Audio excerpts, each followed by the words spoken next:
András Bozsik of Lyme Diagnostics. Welcome to the Tick Bootcamp podcast. Thank you very much for having me. Well, we're really blessed to have you, and I don't. You may be our first Hungarian guest. I think it's pretty exciting that we have. If you're not a first Hungarian, the first one that I remember. So thank you for joining us from Hungary and doing all the great work that you're doing there. And I apologize in advance for butchering your name, or even maybe even butchering where you are. So first of all, why don't you share with us where are you physically right now?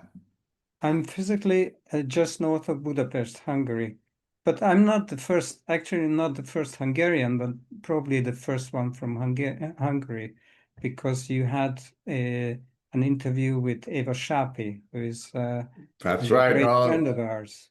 Yes, and I'm sure Matt will be really angry with me for messing that up because we love Dr. Shoppy, although she is actually in Connecticut, right across the Long Island Sound from us. So I apologize for Dr. Shoppy for not recalling that she was our first Hungarian. So thank you for being our second Hungarian, and certainly the first person we've interviewed from Hungary. I think Matt will correct me if I'm wrong about that. So let's um.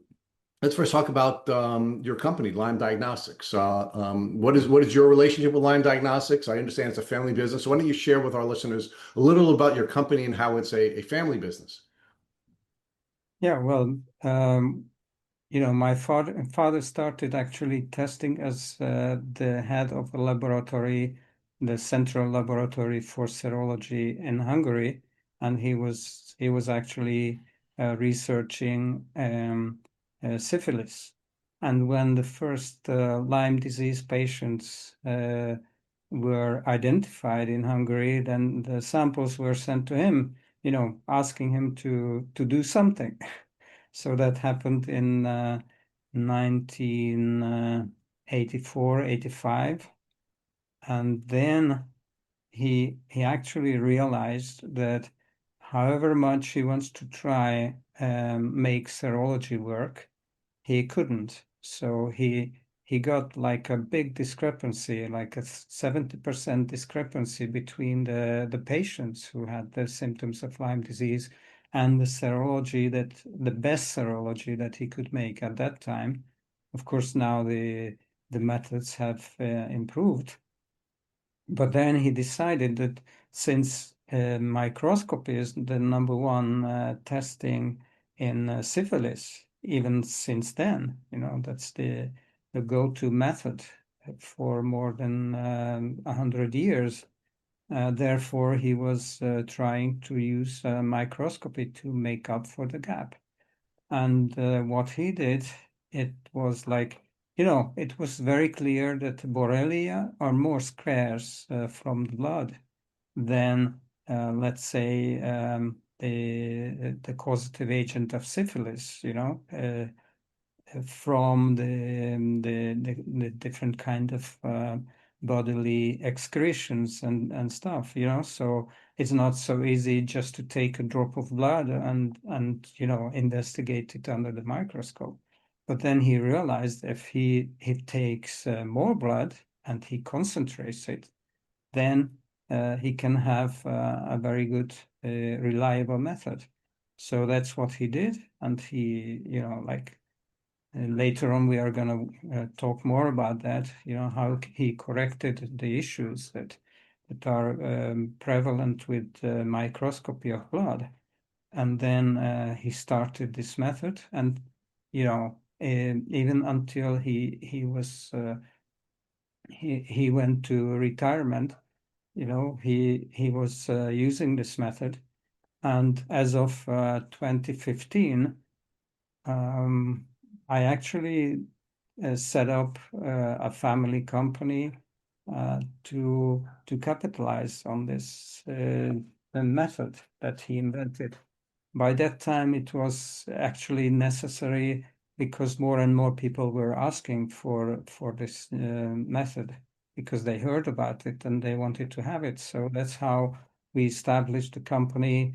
Then we received an investment from the European Union, and then we were able to do a clinical testing for the diagnostic method in Europe, and then we were able to get it registered as a medical device. So basically, Okay. my company is using the methods that my father has developed. So you did share with us that it's a family business, and my understanding is it's multi-generational. So it was a method that your dad had discovered from I guess because he was researching spirochetal illnesses. There was a belief that his expertise in doing the work with syphilis would bleed over or lend over to doing research on another spirochetal disease. But your dad pretty quickly saw that there were some differences, at least some diagnostic differences between the first disease that he was studying, and now this second disease he was studying, and he came up with some thoughts and ultimately tested some vehicles to overcome the challenges, the diagnostic challenges with Lyme disease that were not there with syphilis. So let's bookmark that for a moment. Matt and I are going to want to explore that with a little more detail, but I'd like to get some more background with you. So you said you started a family business, and my understanding is your son is also a member of the company. So tell us a little bit about that. What is it like to work? Take your father's work, move it forward into a business, and then have the blessing to work with your son. Yeah, well, it's a great feeling, first of all, to get, I inherited the name from my father, who inherited it from my grandfather. So my second name, second like middle initials is Pal. So my grandfather was Pal, my father was Pal, or is Pal, and I am Pal as well. So that's like my grandfather was a very good businessman. So, and my father is completely a scientist. He's a very scientific person, but he's not a businessman.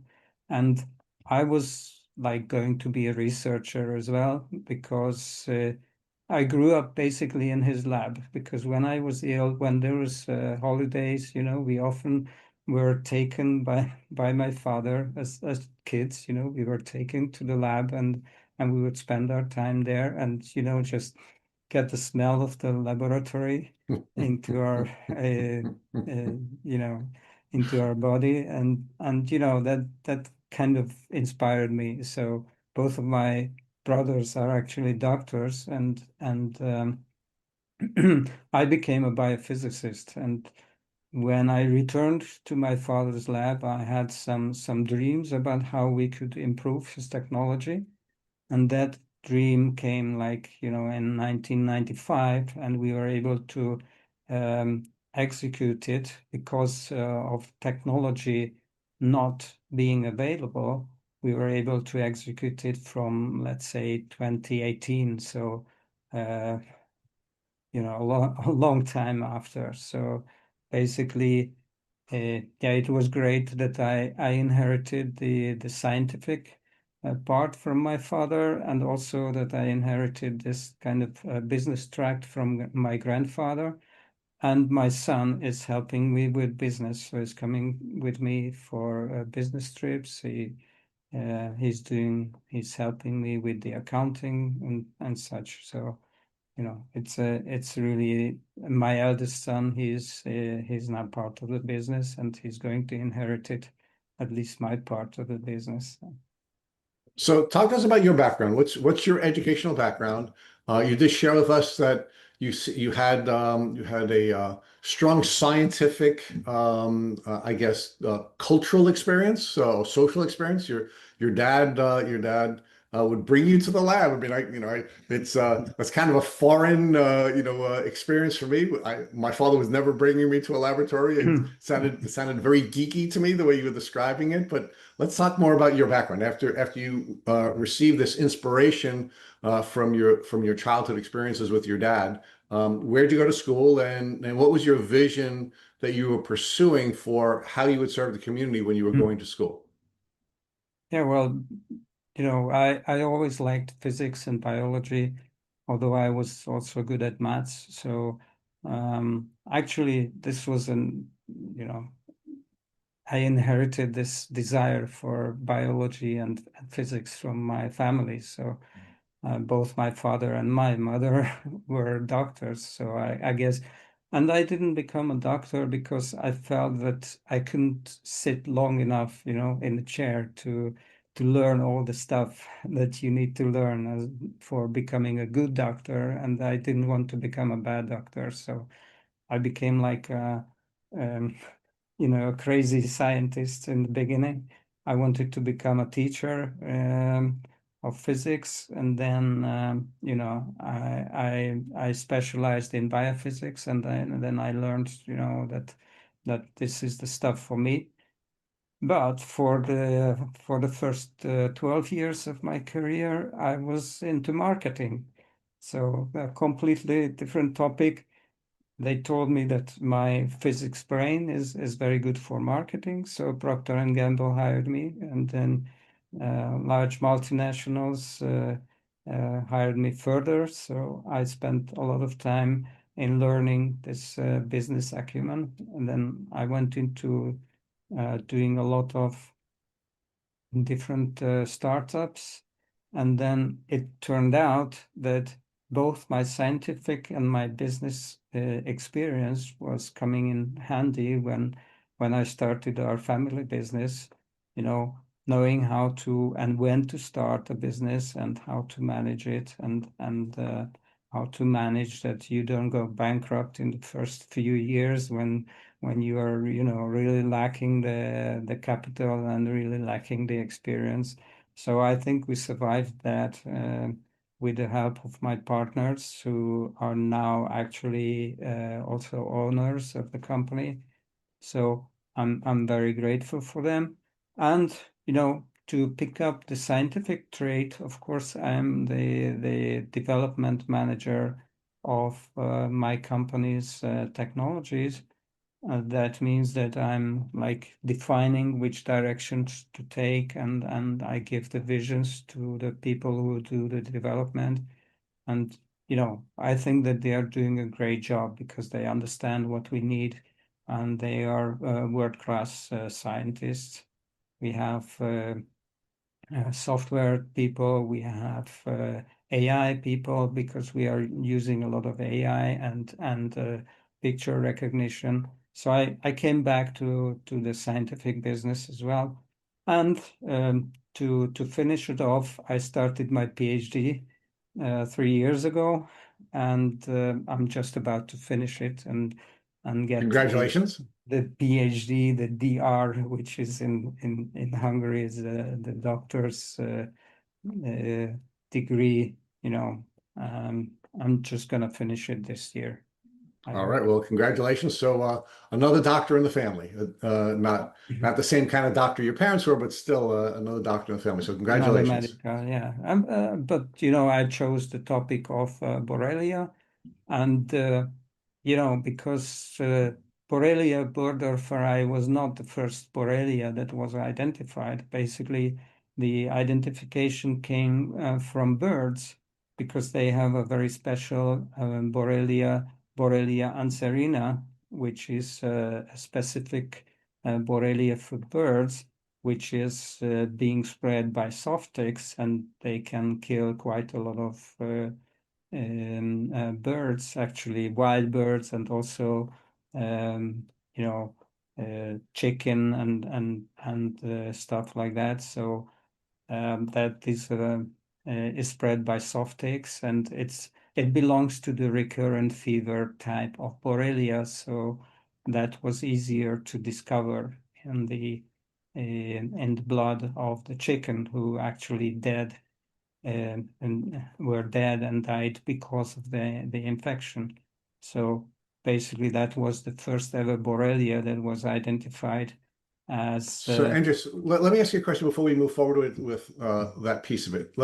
Let's define Lyme disease. The name of your company is Lyme Diagnostics, and one of the things that we discuss here at Think Boot Camp is that there are many definitions of Lyme disease. In fact, there seem to be as many definitions of Lyme disease as there are people who are studying it or building business models around it, or whose lives are being impacted by it. So, why don't we first begin by defining Lyme disease? How do you at Lyme Diagnostics define Lyme disease? well, we have. I mean, it started as a joke because My brother, who is a doctor, they have like a special expression for things that they don't know and they don't understand, and they call it the IDK syndrome, which is I don't know, you know. So whenever the doctors face the challenge, you know, of an IDK syndrome, that can be defined, and that's the best definition of Lyme disease to our understanding. And of course, my father has because I don't know if you heard about it or you read about it, but it was my father who gave the actual name, the scientific name of the disease, which is Lyme borreliosis. It was his recommendation at the second International Congress of Lyme disease. So, and later on it was accepted, and now people use it in the scientific world. So, and you know, just to give you like a background, that in the Jewish um, world, you know, whenever you give name to something, like Adam gave name to the animals, you know, then you have power over them.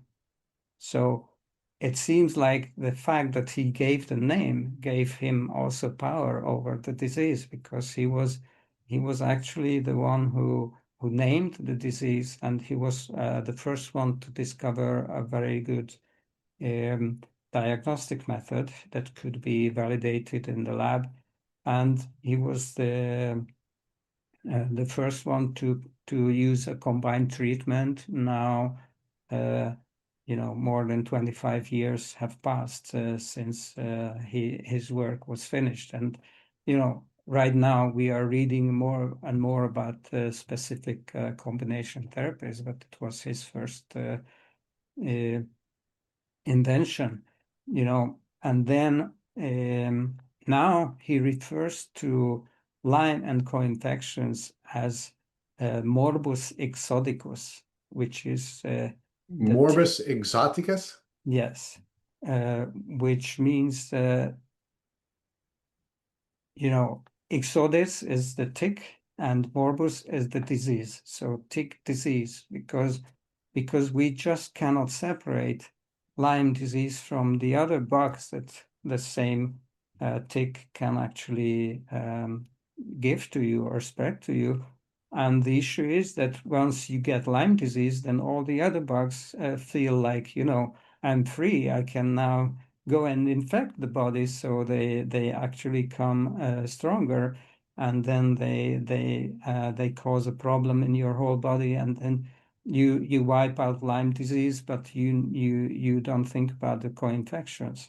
So it was already in 2007 that he already went into diagnosing the co-infections with the same microscopy method uh, as he invented for Borrelia, a little bit modified. So the same idea that we concentrate the bugs, we concentrate the infected blood cells, and then we investigate that under the microscope.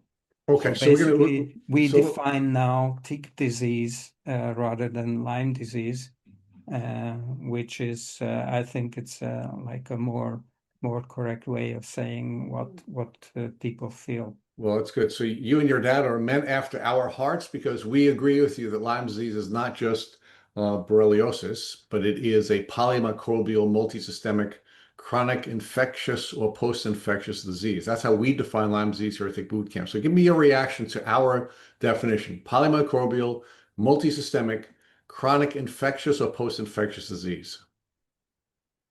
Well, I couldn't agree more with that. Actually, yeah, the chronic thing. This is what I would like to stress even more, because my father said, he has always said that this is a chronic disease from the beginning. So it's useless to debate whether there is chronic Lyme disease or not chronic Lyme disease. And we actually have a more political way of saying the definition, because we know that there is a debate between people who say there is chronic Lyme disease, and then people invented PTLDS, which is kind of a crappy definition for what We is agree. happening to people after the treatment. So the point is that we have a definition like, Lyme disease with chronic symptoms, that can be said without making a statement whether you support the PTLDS people or the chronic Lyme people. But we agree that it's a chronic infection that covers the whole body, and now there is ample evidence that the bug can enter your bloodstream after 4 to 6 hours of the bite, or even earlier. But after 4 to 6 hours, it gets a direct connection to your blood system. So you can talk about local infection as well, but I don't believe in early localized infection, because that is just going to make you, unaware of the symptoms that might be caused by a systemic infection. So it has been shown that every organ is infected by, let's say, the latest 10 or 14 days after the infection. So if you don't do anything, you're going to have very, very chronic symptoms and a very disseminated disease. And we can say that we have evidence, and now we have collected a few publications, including Eva Shapi's publication, that you can always find these bugs in the blood of patients who are ill. The point is that they might hide away in certain organs, but they always fill back, and they always leak back into the blood. Why? They should not hide. There is nothing that they can be harmed with. Blood, the immune reaction is not going to kill all of them, because they change the surface antigens so frequently. They come with new generations after 3-4 weeks that cannot be influenced by the immune reaction. They are much faster than the white blood cells that could eat them. So, what's the problem for them to be in blood when they are protected? So they stop the immune reaction, they try to modulate the immune reaction. So whenever you're attacking them, you're actually attacking your own body instead of them. That's all. So a lot of autoimmune diseases are actually the sign of Lyme disease, we understand. Okay. So we are in agreement that Lyme disease is polymicrobial. There'll be many bugs that are spit into a person when they're suffering a tick bite. We agree that it's multisystemic, meaning it's going to go through your entire body. We agree that it's only a chronic disease. It is not an acute disease. And we agree that it is an infectious disease. Let me ask you about the last piece of our definition, so that we can move on to problems. And Matt's going to join us, problems with diagnostic testing. What is your position on post-infectious disease, meaning that even after treatment, and even after successful killing of the bugs, that there are many people that still remain sick? Well, if you can tell me anyone except Eva Shapi who has been able to directly identify the bugs from the blood or from any organ of a living person, then I would believe that there is a post-infectious syndrome. Until then, I have to say that in most of the cases, what we see is that the treatment that was administered has not been effective. And that means that the symptoms that they consider post-infectious disease are mostly coming from the still existing Borrelia in the body or the existing co-infections. We have almost no exception to this rule, okay? Because we are probably the only one who can routinely identify these bugs in the blood.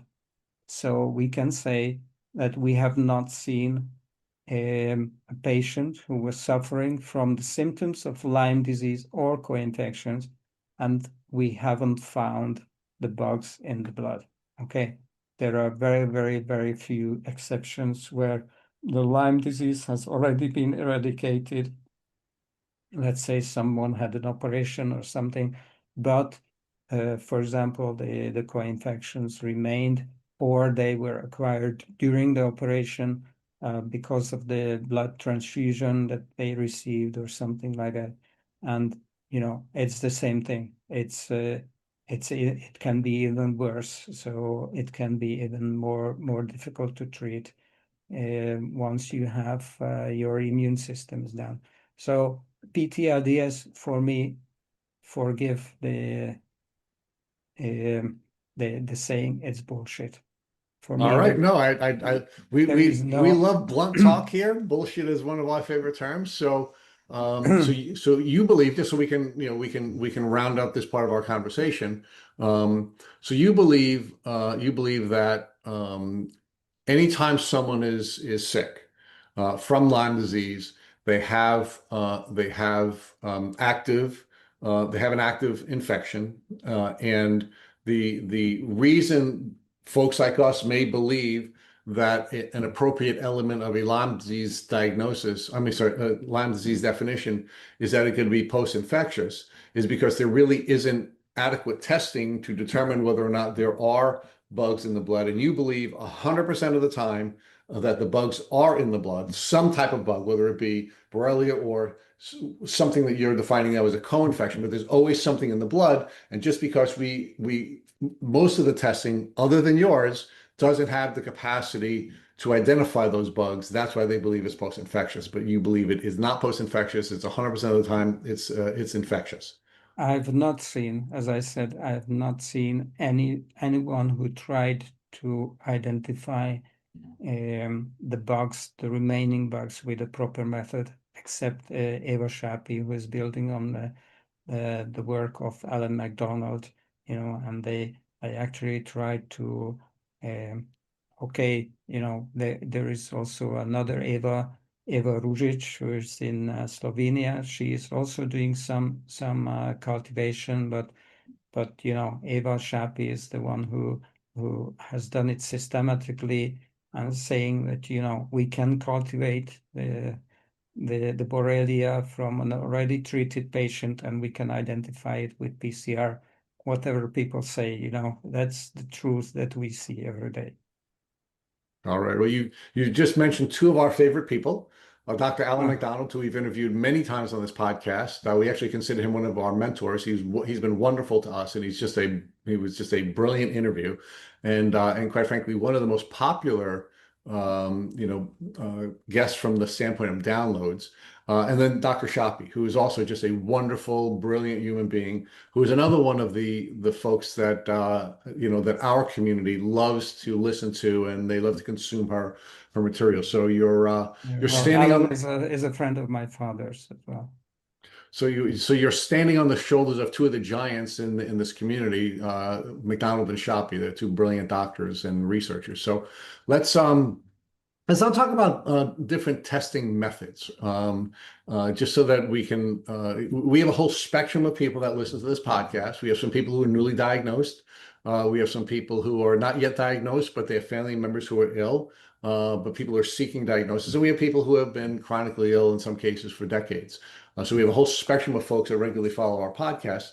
So we want to make sure that we're making information available to everyone, regardless of where they are. So let's talk about testing, because it's one of the most controversial elements of Lyme disease. Getting diagnosed is very, very difficult, and getting an objective diagnosis is very difficult, which is why there's so much gaslighting in this community, where if a doctor doesn't have a test that says, that checks off the box that says you have a diagnosis, doctors are hesitant to give you a clinical diagnosis.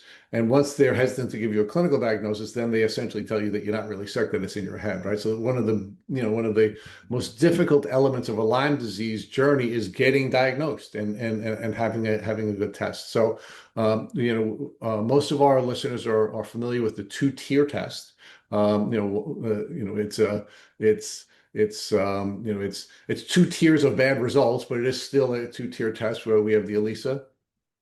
Uh, and so why don't you talk to us about first the traditional testing, the two-tier testing, and then distinguish what your test is from the traditional two-tier test. Well, whenever I hear the two-tier test, this famous word, then I have to laugh, because we did the largest clinical trial in Europe, including 400 patients or subjects from 6 countries, 8 clinics, 8 Lyme clinics, and we found that the second tier is actually better in every aspect than if you add the first tier. So ELISA, whatever they do right now, is makes the two-tier test less sensitive than Western blot alone. This is what we have found. So basically, the sensitivity of the two-tier test is 39%, and based on a random sample of patients from Lyme clinics, we didn't define what kind of people were included. The doctors just had to say, the patient has Lyme disease. So they could actually enroll the patient by saying, the patient has Lyme disease and I'm going to treat him or her. That was the only enrollment criteria that we needed for the positive arm inclusion. So we found out that the two-tier test has a 39% sensitivity, whereas the Western blot alone has a 43% sensitivity, whereas both of them have 100% specificity. So there is no point. There is Sorry, no point in adding the first tier to the second tier. quick Okay, question to build on that, Rich. I just one point of clarity, because my understanding with the two-tier testing, it's in the ELISA and the Western blot. Is that true? yes. Yes. Okay, so you're saying the two-tier testing is 39% sensitivity. So what exactly does that mean? Does that mean that 39% of patients that have Lyme disease get a positive outcome? Is that what that means? Can you describe what that? Okay. Yeah, that's And the point. That's the okay. point. And we were able to test the two-tier test alone and each of them separately. So the first tier and the second tier test separately. So basically the highest value, if we are talking about serology test, is a very well adapted Western blot, makes a better guess. It's still not very accurate, I must say, but at least if you add the first tier, which is the ELISA, then you get a worse result in every aspect. So you're not increasing the specificity, but you are decreasing the sensitivity. So you're not getting more people diagnosed with that, and you are not actually improving the false positive results. Okay, because there are none. Right. So people would go and get the ELISA screening test, and if it didn't show positive, they wouldn't get the Western blot, which was the worst thing to do back in the day. And I think many doctors here in the States, specifically New York, are doing either just the Western blot or the two-tier testing, which is better, but still not great, which are looking at maybe, low 40s as far as a percentage of being able to properly identify an active Lyme infection. Is that right? No? Yeah. Yeah. Oh, yes. So we Isn't it worse? Western blot is enough if you want to test for the immune reactions of the patient. Is the two-tier worse than just the Western blot alone? Is that what I understood? Yeah, exactly, Yeah. exactly. The Western blot we used, both of them, there was one which was actually improved by my father, and there was the original Microgen. So it's a German company producing this test. The original one was better without the ELISA, so the first tier test. So of course, now this is not a direct detection test. So let's talk about the two-tier test, which seems to be bringing two tiers down your face when you take it, as opposed to anything else. But what? So can you talk to us or help our audience understand the difference between direct detection and indirect detection, and why the indirect detection is not as effective as a direct detection test? Yeah, well, first of all, if you let me give you an example. You're going hunting, and you can see that something is hiding behind the bush.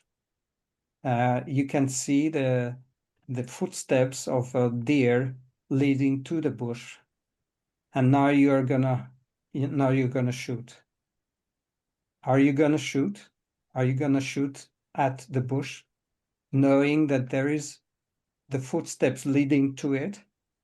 Are you going to shoot at the bush, not knowing what's behind, only seeing the footsteps? Are you going to shoot there?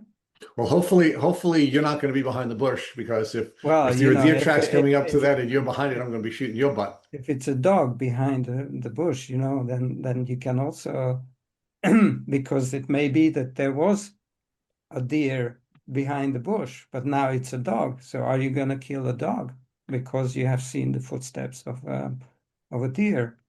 And that's the whole point. You can only see the footsteps of the Borrelia in many cases. Okay, but the biggest problem with serological testing is that this bug, there have been several publications about that, they can actually inactivate all the different types of immune reactions. Okay, so there are 4 kinds of reactions that your body uses to get rid of the bugs that live in your blood, and they inactivate all 4 of them. So what can you expect? It is pure luck that, we are kind of estimating that in 30% of the cases, the specific immune reaction, which means that your body is creating antibodies against the bug, is blocked. It's completely blocked. So you cannot measure it. There is no antibodies. And in about the remaining 70%, you have to make a guess where to set your limits, where you're going to have a positive test or a negative test. The point is that the maximum you can reach in sensitivity is 70%, okay, with a serological test. And most of the tests are defined in a way that they maximize the specificity, which means that they will have 100% specificity, so no false positive reactions. But this means if you have ever seen the design of a clinical test, it means that you are actually scrapping half of the true positive patients. So it's deliberately designed that way. There is no way that someone could have made such a mistake without knowing it. So it's deliberately designed to maximize specificity at 100%. And they had to know that this means that they are actually sacking half of the actual positive patients who will get a negative result despite showing some reaction. And my father has discovered that in because he did like 110,000 different serological tests in the laboratory and in some other laboratories. And he basically could make the demonstration and could redefine how to read the serological test. So we have what is called the Bozsik Western blot, which is an improved version of the Western blot, which has a 50% higher sensitivity than the original test. Of course, we had to sacrifice some of the specificity. So it's not 100% anymore, but it's 94%, which is, like a fairly good result, considering that the sensitivity is greatly improved. When you say a serology test, is that basically looking for an immune response or an indirect detection of the illness, not necessarily a direct detection like a microscopy approach? Is that correct? Yeah, exactly. We are still talking about indirect test, which is measuring the immune reaction against Borrelia in this case. And it's well known out there in the laboratory world and the doctor world that these serology tests that are looking for immune response in an indirect way are not perfect, and that they're going to intentionally scrape out people that are sick because of how they have to master the algorithm to determine if it's positive or not. So they're focused more on not getting false positives than they are on false negatives. Is that an accurate statement as well? Exactly. And yet most doctors, when you speak to them, are adamant that if you are not positive on an indirect test, right, like the Western blot or the two-tier test, that they're saying you don't have Lyme disease, and they're very confident. And that's really not the case based on what you just outlined. Yeah, exactly. Okay. So we should know when we receive this kind of results, we should know how the tests were designed. So, and Maddie's arguing that it was intentional, right? That it was intentionally designed that way. You cannot have such a design by like failure of the system. It's not that. It's intentionally designed in that way. I understand. I completely understand. However, the best way, I think, to design tests, if you want to identify patients who are sick, then you go for the positive predictive value, which is, what percentage of the sick people are you going to find? And if you want to have an exclusion test, like with COVID, you wanted to completely be sure that if a patient gets a negative result, then they are healthy. Okay. You're not sure about the positive results, but you want to be sure that whenever there is a negative test, then the patient is healthy. Then you must focus on the negative predictive value, which is basically you want to find all the people who are healthy. Okay, but in the case of Lyme disease, they didn't use this type of design, but they actually focused on sensitivity and specificity, which is a statistical measure. It's basically what percentage of the people who are positive are you going to get right, and what percentage of the people who are negative are you going to get right. So if the patient is negative and you find all the patients who are negative, then you have 100% specificity. If patients are positive and you find all of them, then you have 100% sensitivity. Okay, and both cannot be achieved at 100%. There is no way. And by the design of the test, you decide which way you go. And we decided that we focus on the opinion of the doctor, the previous expectation of the doctor, and we want to match that, which is a more exact value in terms of when you are actually dealing with patients than if you focus on sensitivity or specificity. I don't. So can we, Okay, Matt, Rich. why don't we build out the deer metaphor a little bit more, because I think it will help everybody to understand some of the challenges of testing. Because I really like that example, right? So the argument that you made is that indirect testing or antibody testing is very much like your example when you go hunting and you see something moving behind a bush. And as you're coming up to the bush, you see paw prints in the ground, and the question is there a deer behind it, or is there not a deer behind it? It could be a dog, it could be a person, it could be nothing. Now let's explore the indirect testing in two different ways, right? So the first thing that you shared with us is that because the bugs have a particular set of tools and principles, that in many cases it can shut down the immune response. And because it's shutting down the immune response, if you're looking for the paw prints, but the paw prints are not available because there was ice over the ground before Exactly. the deer left, then you would not see any paw prints, even though there was a deer behind there, right? So that's one challenge that we have with indirect testing.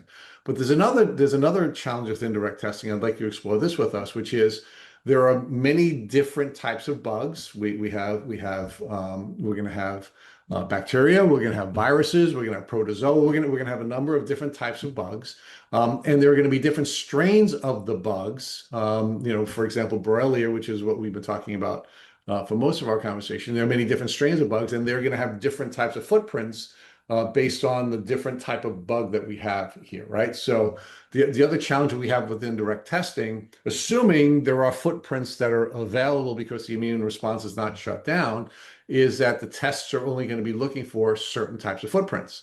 So if it sees, like a three toe print, they will not deem that to be Lyme disease, even though it may be a different strain of Lyme disease. So build out that example for us a little bit more to show other flaws associated with indirect testing, and please correct any of the examples that I was giving.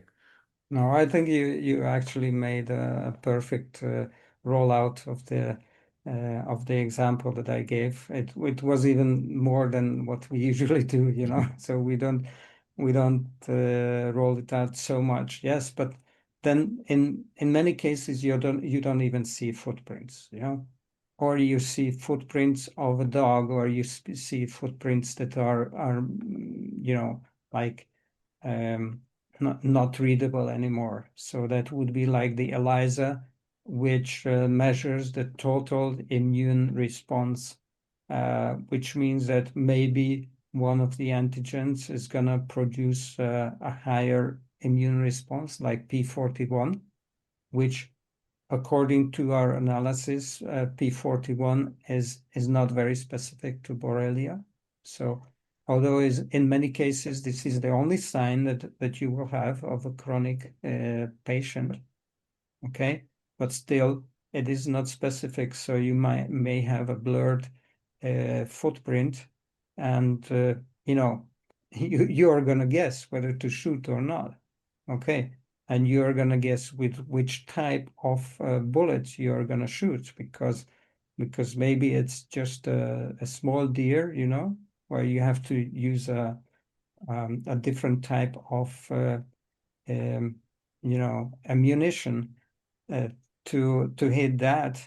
Whereas if you use a very big one, it might get cross, through the deer, and then it will hit someone in the background. So basically, you have to be careful what you use, and yeah, you can measure the diameter of the footprint and the specificity of the footprint. You're allowed to do that, and we can do that with serology, but we will not know whether it's the same deer that left the footprint that is behind the bush. So it may be a different deer already. So your immune system is reacting to something that was there before, but uh, it's not there anymore. Instead, there is something else which should be treated with a different ammunition, a different bullet. Which I mean, which sort of builds out another piece of this example, right? Because one of the things that you had shared, and we know from Dr. Shapi, that there is a lot of shape shifting that takes place, and different proteins are exchanged, and the composition of the bug changes, which is why it's so difficult for the immune system to ultimately kill it. And maybe the footprints that we see going back there, they put some gloves on their feet, and now they're walking in. It's now a different type of Exactly. footprint. So now we have a different way of, we think we're looking at a deer, but because there were gloves put on the deer's feet, now it looks like like a human hand or something. I mean, again, I know I'm torturing this example, but No, it's a very good one. So believe me, yeah, a large laboratory asked us to give a review of all the relevant publications that were done since 2019. So I did that experiment. I counted 3,700 publications that contain the word Lyme.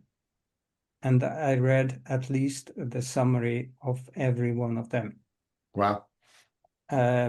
And I found a lot of evidence that is already present regarding the gene variation, the genetic variation of Borrelia. And now we know that they not only change the expression of the genes, but they actually fully change the gene setup. For example, let me give you one striking publication where they were actually doing a model infection. So it was not like a real person, but it was a mouse, I think, that they infected. And they were looking for the same genetic trait that the infection was done with. And they were looking for different genetic variations of the same locus. And they found that up to 3 weeks of the infection, they could find the original genome.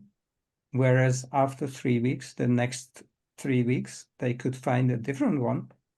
And I think after 9 weeks, they completely lost track of the genome, which means that it's actually there. It's coming in new generations.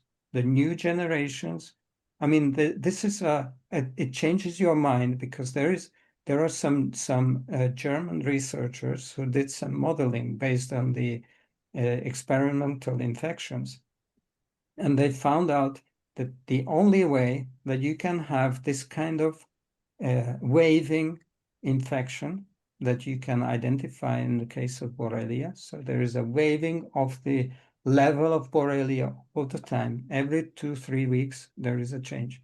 The only way that you can have this is that there is an initial infection, comes up, there is immune reaction, infection goes down, and there is a new generation of the same Borrelia, but genetically different, that cause a new wave of infection. And this explains why you're going to have IgM reaction in a chronic patient.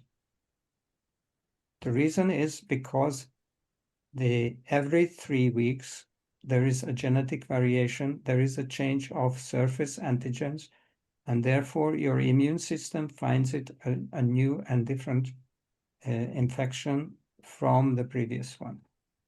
So it is not true that anything after 6 weeks or 2 months or whatever they say, anything in the IgM, so the early type of reaction, is a false reaction. No, this is a new reaction to a new genetic trait of the same bacteria.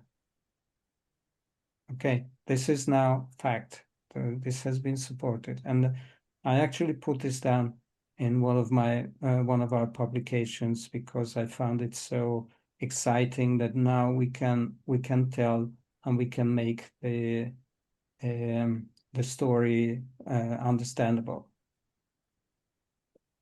So talk to us a little bit more about DualDur and what you guys are doing to improve Lyme diagnostics and how you're using this direct model to identify the pathogen.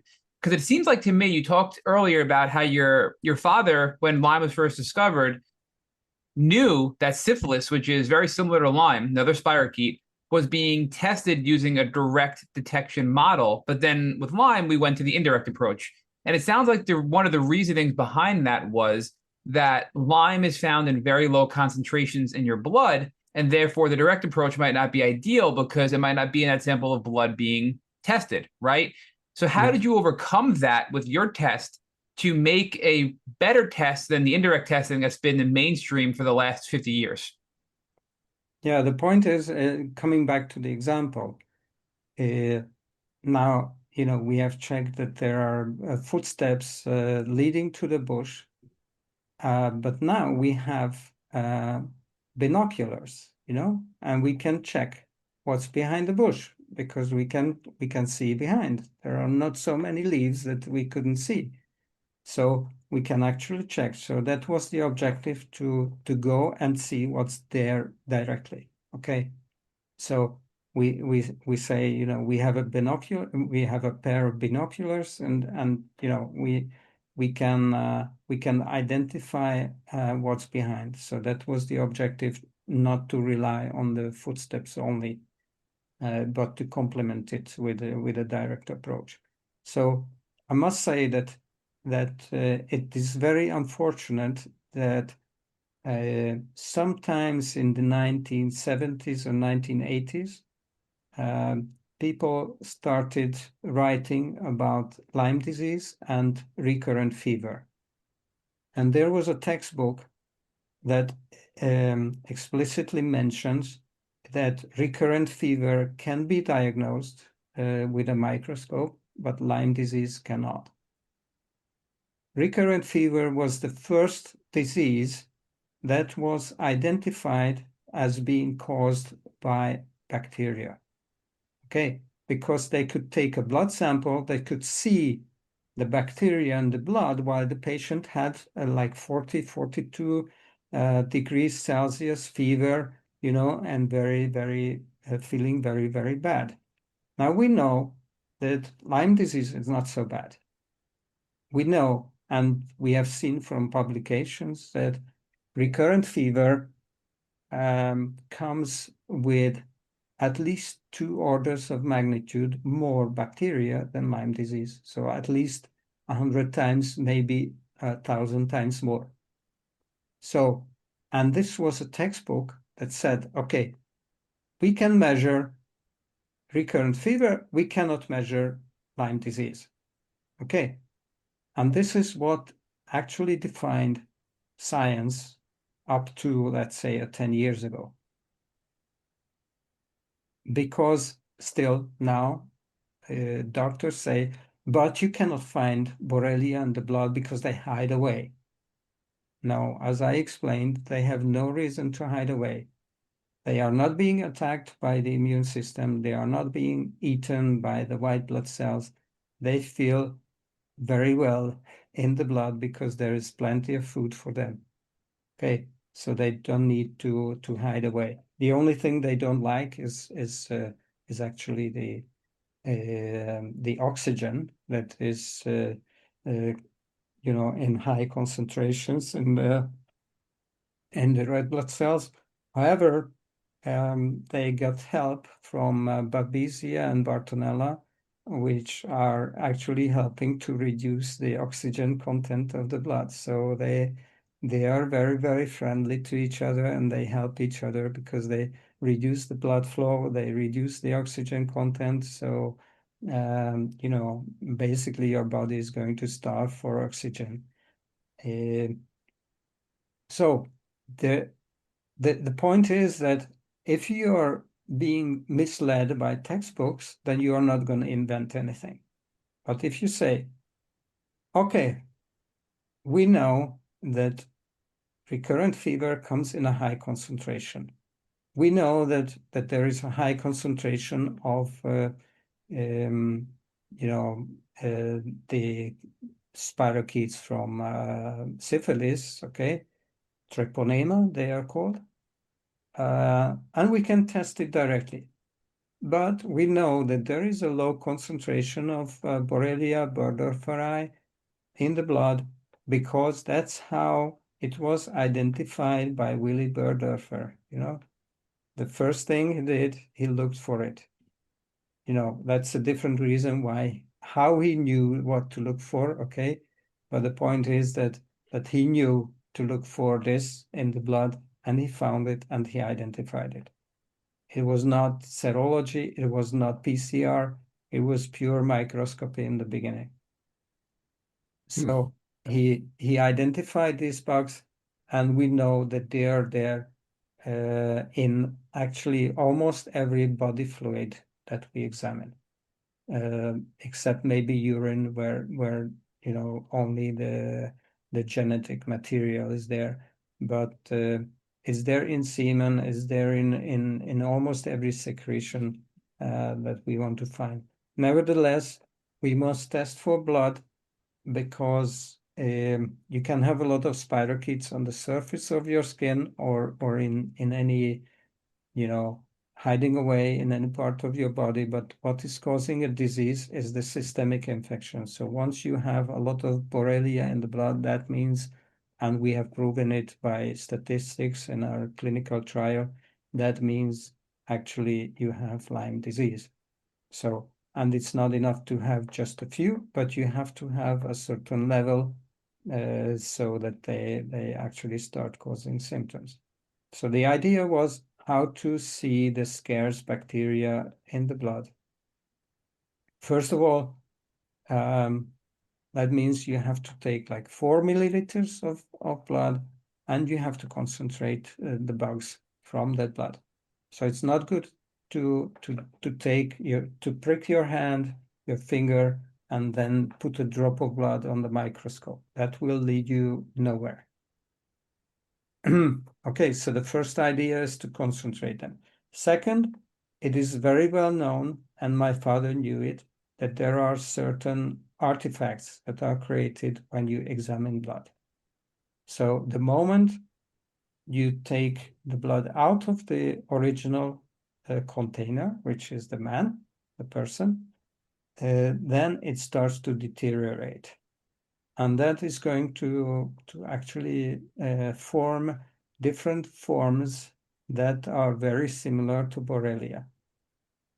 So as long as you are just looking at the blood itself, then you are going to see a lot of false objects, as there was unfortunately a Norwegian professor who actually published that. You can identify the artifacts that they are calling Borrelia. They are in fact not Borrelia. Borrelia don't appear after a certain time. Artifacts do.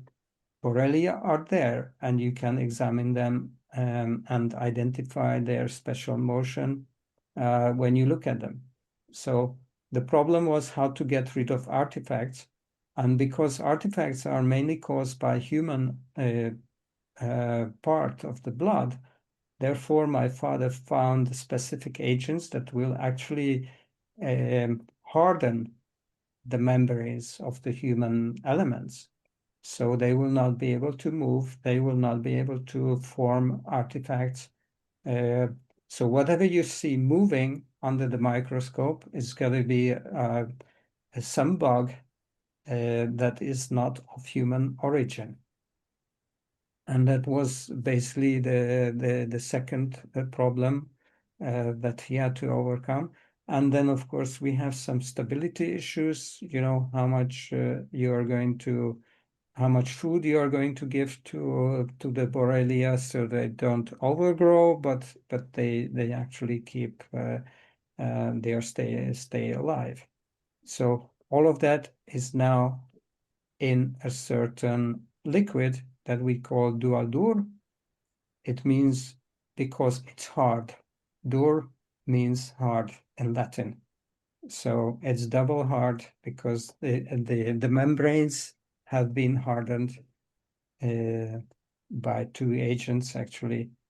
This means we concentrate and we look at what is moving and what is not an artifact. So without that specific treatment of the blood, you would not be able to identify the Borrelia. And of course, you need to feed them. So we have special foodstuff that is only used by Borrelia and not by mainly other bacteria, or not by the human blood.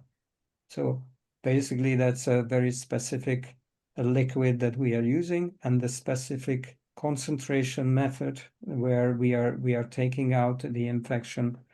And then in one drop, we have more than 100 times concentration of the bacteria that are actually in the blood. So the method is super sensitive, and we had to find the level at which we can actually say that below this level the patient is negative, and above the level, and that level, the patient is positive. So we had to find a correlation with the clinical status of the patient. Because if you are looking for the genome of the Borrelia or the co-infections, you're going to find them. You're going to find, even with a patient who has been treated, because most of the methods of PCR, they can identify 1 to 5 pieces of the genome in 1 milliliter of blood. So the sensitivity or the level of detection is very, very, very low.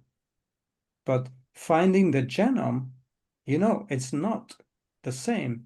Like, coming back to our deer example, finding a dead deer behind the bush is not going to make you happy, or finding the bones of a deer is not going to make you happy.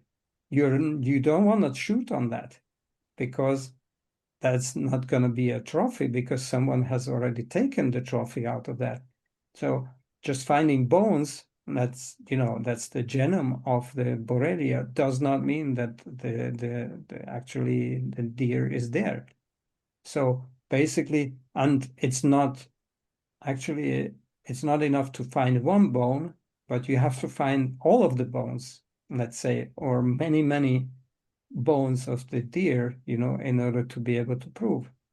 And we can say that we don't shoot at one deer, we shoot at least on, let's say, 5 deer, because we want to let some of them live.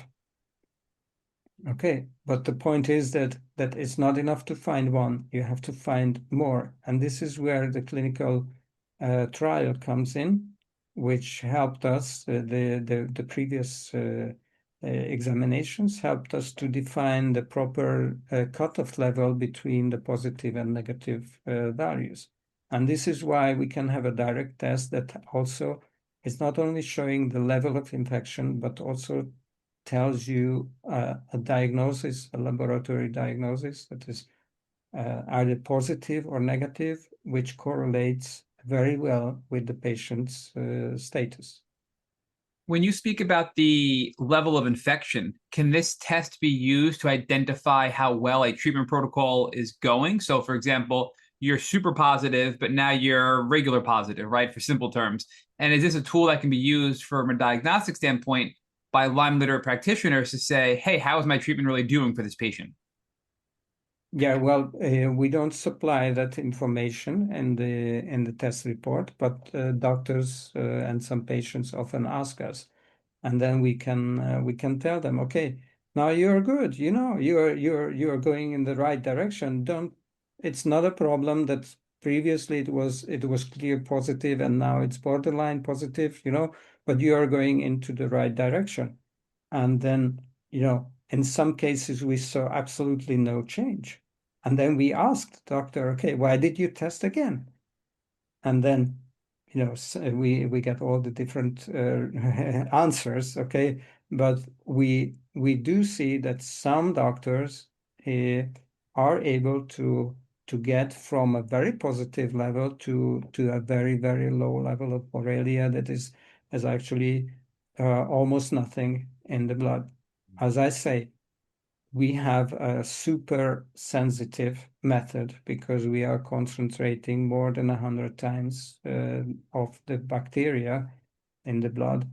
So just having one or two pieces in a test, it doesn't actually say that you have a Borrelia problem. Got it. Now, talk to us about the tech behind this, right? Because in reading up on you in preparation for this interview, I learned that you're using an artificial intelligence-based system to do this testing, and you kind of automated this, right? So what kind of tech has gone into this? And you touched on this earlier when you said that you brought certain tech to the company that did not exist when your dad first started doing this testing many years ago. So can you speak to how technological advancements have helped you perfect this test for Lyme patients?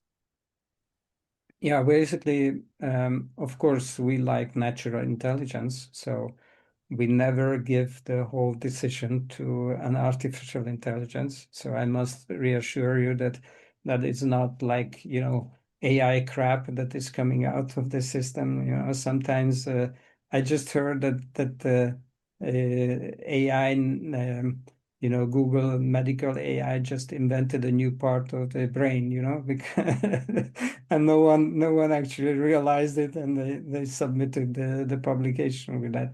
So nothing like that can happen to us, okay? So what we now call explainable AI, I don't know if you have heard this expression. Yeah, no. I wanted to have that. I didn't know that expression in 2018 when we started with the AI technology. But I told my colleague, okay, I want to understand why the AI wants to make that decision. And if it's not logical, then I'm going to overrule that because and right now we are further developing, and now we can say that we have 100% explainable AI. In the previous version that we were using, and we are still using actually, we had some parts of the decision that had to be left to the AI, completely. But that was still, by knowing that by limiting the range where we are actually giving the decision over. But right now we are aiming at 100% explainable AI, and we have achieved that with our current system. So that means we know if the AI is deciding for a positive or negative result, we know it's because the bacteria, the number of bacteria, or the multiplication activity of the bacteria that we can actually identify in the system, they are such that we can see that either there are a lot of bacteria or they are multiplying heavily, that we can identify as a positive reaction, and all the rest with little bacteria and not multiplying, they can be identified as a negative reaction. So that's the basic idea that we had. Okay, but let me go from because we have several layers of the technology. And the first thing that I invented in the 1990s was a modified microscope. But back then, we were not able to use the technology because we didn't have a proper light source to do that. And now with LEDs and with lasers, we do have the proper light source that can deliver the required type of light. So when in 1995, I think I talked to my professors. They said, okay, well, theoretically this could happen. And most of the microscopy professionals, they said that, this is wrong direction. Don't go there because it's not going to work. So, we waited like 20 years. And after those 20 years, we had the technology ready, and we could identify that we can actually improve the spatial resolution of the microscope, and we can greatly improve the sharpness of the picture. that the microscope is showing. And these two things are very important when you are using AI, that you have completely sharp and accurate forms. Okay, so like the sharpness is way better than it used to be with my father's old microscope. Even I upgraded that later on. But the point is, if you don't have sharp enough pictures, then you're gonna need a lot more information, like 4 megapixels instead of 1 megapixel. And 4 megapixels of a video would not have been possible with the technology that was there, you know, back in the early 2020s, that we could actually use the technology. So we would have needed a supercomputer to run that past the AI and the recognition system. So basically, it was crucial that we get the lowest possible resolution, I mean the megapixels down, so we have simple information for the AI and the recognition software to digest. And therefore, the software was of course prepared, or the core of the software was prepared by a very good friend of mine who is picture recognition expert and also an AI expert. So he was able to write a software that can identify the Borrelia and teach a system to identify them as a moving, small, thin object that is moving in a special way. And then, of course, there is a human approval for this, and there is a diagnostic decision which is made, let's say, 80% by explainable AI, which means that we know why the decision has been made, like positive or negative. And I can tell you that even when we rely on the AI, and it's unclear in the beginning, we can say that yes, the decision was good. So then we get feedback from the patient. Okay, let's say the patient had a bit lower Borrelia level, but they had a lot of multiplication going on. And in those cases, the AI has a better decision than the human would make. So based on pure statistics, we're calculating something like 30 plus different qualities of the Borrelia in order to make a decision. So it's way better than someone who is running with a microscope and trying to examine and count the Borrelia. That's way better. Yeah, but let's talk about that, because you said something earlier that I wanted to highlight to make sure we explain for everybody listening. So we talked about serology and we talked about antibody tests, which is looking for an immune response in certain antibodies, not actually directly the pathogen itself. But then you talked about PCR versus microscopy. And both of those are direct detection models, except PCR is really looking for trace, I think, genetic materials of the bacteria versus actually seeing the bacteria under a microscope in a live form. Is that correct? And if not, please correct me, tell me how I'm wrong and what the difference between PCR and microscopy is, so, we can better understand those terms. Yeah, I think that this explanation is quite correct. Okay. What I can add, maybe it will be too scientific for the people to understand, but in microscopy, we can easily count the concentration of Borrelia. We can tell the exact number. Okay, we can even calculate it. What the number would be if we calculate it for the original blood sample. So we can actually calculate for the how many pieces of Borrelia in the blood type of thing. Whereas with PCR, most of them actually have a positive result when there is a small amount of DNA already available.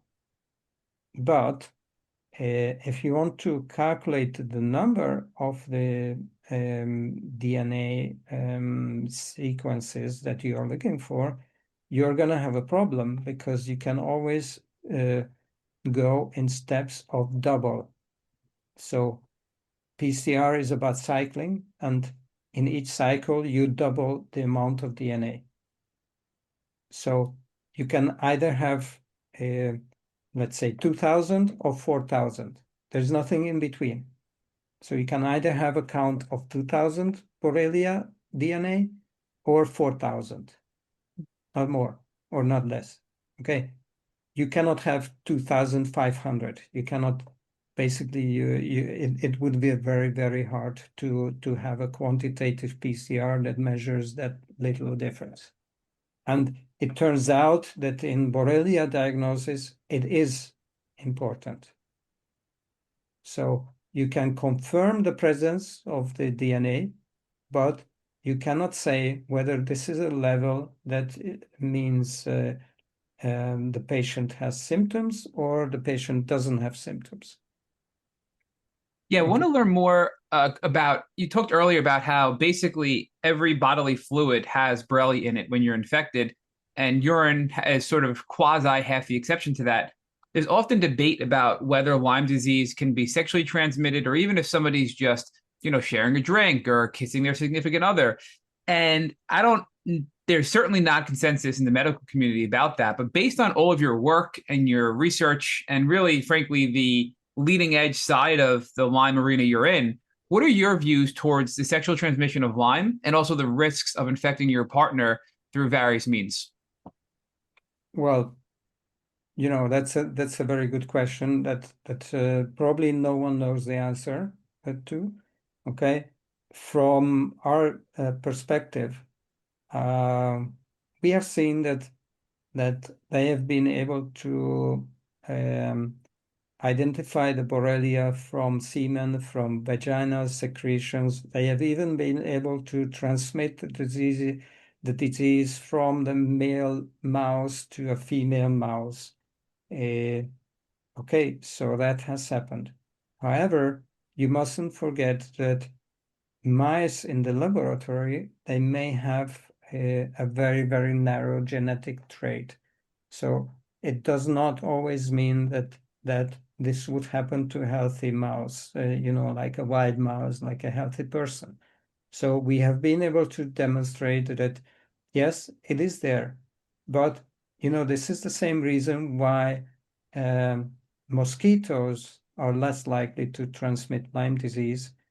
Why? Because ticks are very good vector. Why? Because they actually reduce the immune reaction, because they want to draw your blood for a long time. Therefore, they have to go against the immune response, which means that in the long time, while they are actually they are feeding on you, they are going to have multiplication of the bacteria, and they can easily go back to the body and get it infected, because your immune system is reduced. And the point is that you have to have a large enough number of bacteria to be able to infect. So the more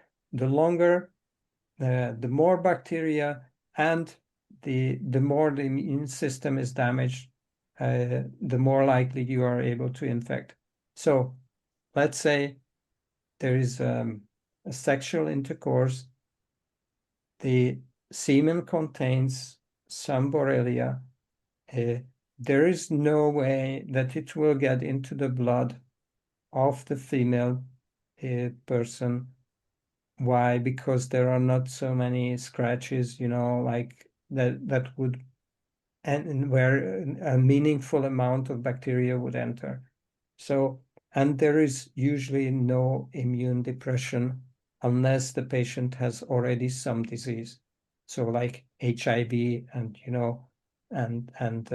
not normal sexual intercourses. That would be a means where I can imagine that there is some transmission, but with a normal immunocompetent persons, I would be much more afraid of the mother infecting the baby, which has been shown, or the tick biting you and staying there for more than 4 to 6 hours. That would be a more ideal way to spread the disease. So it seems like you and your father have been ahead of the Lyme game for the last several decades. And it's proving to be true based on all the studies and the findings you're now coming to with the help of tech. But one of the things you touched on earlier was your father quickly recognized that combination therapy would be needed to treat Lyme disease. And here we are several decades later. What is your view towards treating chronic Lyme disease, building upon your dad's work? And, how do you think people listening to this podcast who are suffering with their health can bring information to their doctor based on some recommendations from you and your experience that might help them get through this and feel a little bit better from this horrible disease? Yeah, well, it's a very, very long topic. So I must say that my father tried cultivating the bacteria, and he tried different types of antibiotics on the bacteria. And there is also input from other researchers that we know the following. First of all, when trying to use a single antibiotic, even the concentration that is required in the lab to kill the bacteria in the lab, in the Petri dish, it cannot be achieved in a living human. So, well, we often say that the best way to treat Lyme disease is to kill the patient. That has been tried by many people, like infecting with malaria and stuff like that. So it's very easy to get to that point when you're actually harming the patient. So the point is that a single antibiotic will never get you the concentration that will kill the bacteria in a living person. And he has measured that, and that's point number one. Point number two is that different strains of Borrelia have different sensitivities to antibiotics.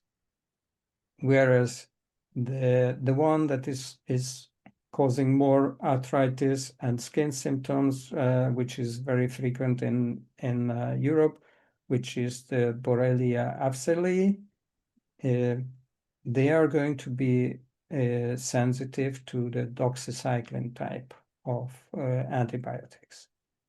Whereas the one that is causing more the neurological symptoms, which is Borrelia garinii, that is going to be sensitive more like to the penicillin type, or the let's say the derivatives or modern types, like amoxicillin and stuff.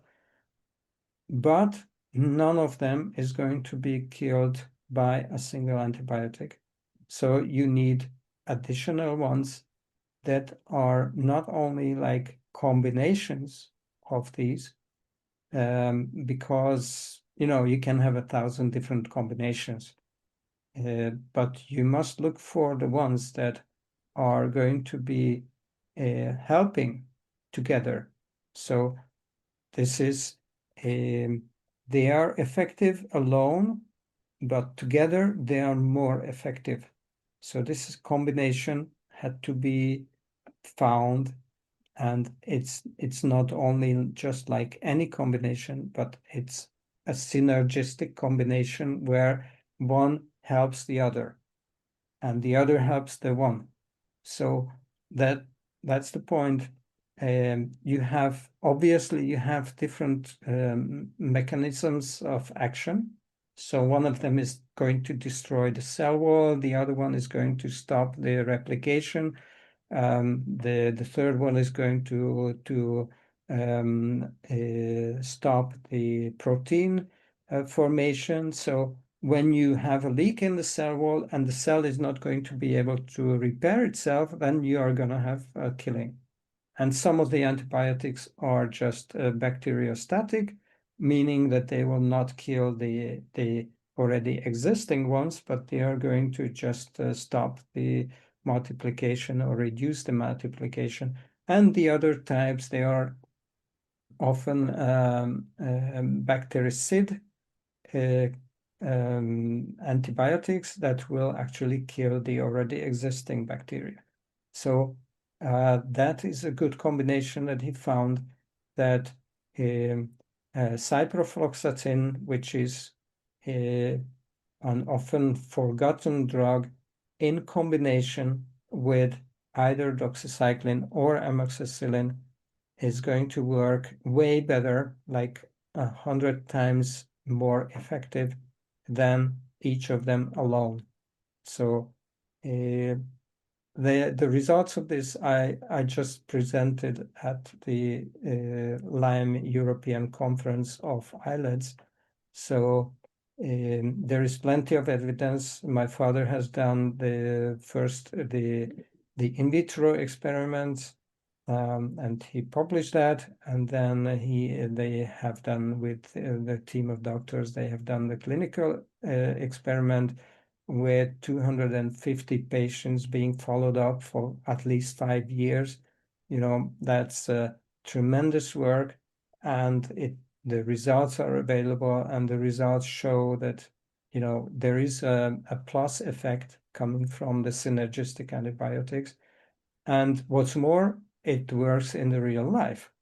So we have plenty of evidence now that before we have symptoms and the patient is positive in our lab, and after we have no symptoms or very little symptoms and the patient is negative in our lab. So we can show the significant decrease of Borrelia compared to even some other treatments where we see, the patient is taking some herbals and still taking some herbals, but there is no change in the bacterial level of the patient. So that's what we actually encourage our doctor partners to look at their results and to change the therapies that they apply if they see that the certain patient is not improving. So we know you did a research study that just ended a couple of years ago, and it was published in the EU on the European Union official government website. What are your plans now moving forward? Are you planning on expanding into the United States, and how are you planning on expanding and getting more attention to your company to help the countless millions of people that are suffering with chronic Lyme disease? Well, when we finished that study, it was just the beginning of COVID. So we were going to present it, boom, boom, boom, all the fireworks and everything, and all the publications and everything, and roll it out with one of the largest labs in the world, together. But it turned out that no one was paying attention to Lyme disease when they were actually hunting COVID. So we had to step change everything, and we had to come up with a new model, which meant that we set up our own laboratory and we started serving the patients and their doctors. So basically, that was a completely different method we had to take because of the actual needs. We didn't want to wait any longer. So and we wanted to serve the patients. By now, we have received samples from 33 different countries. So basically, as I mentioned, the sample and the example in the beginning, we had an Australian guy flying over, a Turkish guy flying over. So, a guy from Israel. We had a lot of patients. Some of them came from the United States to Spain, to one of our partners, to get their samples tested. Because we don't accept samples from the US currently. this is partly because of the legal situation, and partly because of the transport situation, that you have to customs clear every package, and it just takes too long for the sample to travel more than 1 week, and our stability is for 1 week. So basically, it's out of range. We are actually not so actively, but we are doing some negotiations with investors. So once they start, then we can give more marketing support and more support to our partners. And one of our objectives is actually to come to the US and do a joint study with one of the big research centers, and then get FDA approval and all the rest. But right now, I think let's stay on the ground. We want to conquer Europe. We want to make it available to as many people as possible. And then next step is maybe Costa Rica or something, close to the US, where we can actually do the testing, and then enter the US only when we have the clinical trials done for the US types. It can be very different. And then when we have the FDA approval, which I think is necessary, it's also for us because we don't want to promise anything that is not true. So we know that the disease is different in the US, so maybe there is a different cutoff level that we have to apply for the US patients. Maybe, I cannot imagine that it's completely out of touch, okay? That's for sure not, because we have the same bugs everywhere, but the understanding of the disease, maybe the diagnosis that the doctors made are different. So we have to, in order to comply with their opinion, we have to adjust our system. So we would not like to tell the doctors what they have to think, but we know what they think. We know that most of the doctors can identify Lyme disease based on the clinical symptoms, okay? And we want to give them a tool to measure and give them some support for their decision. Well, this is really exciting. I can't thank you enough for not only joining with us, but giving us hope that not only are we going to have a direct detection test, but in the very near future, a very, very, I guess, highly refined and AI-driven direct detection test. So please continue to do the great work you're doing. Please do everything you can to try to get this up to the US as soon as possible. And also please stay in touch with us so we can continue to help our community have hope that there is going to be a test that will directly give them the information they need, not only about what bugs are causing them to be sick, but also how their treatment protocols are working. And thank you very much for this opportunity, for finding us, for sharing the thoughts. And it seems that our thinking is very, very close to what you're thinking. So keep the good work up and help a lot of patients, which is also our mission. So I can't thank you enough for doing this information sharing, and keep it up. All the best.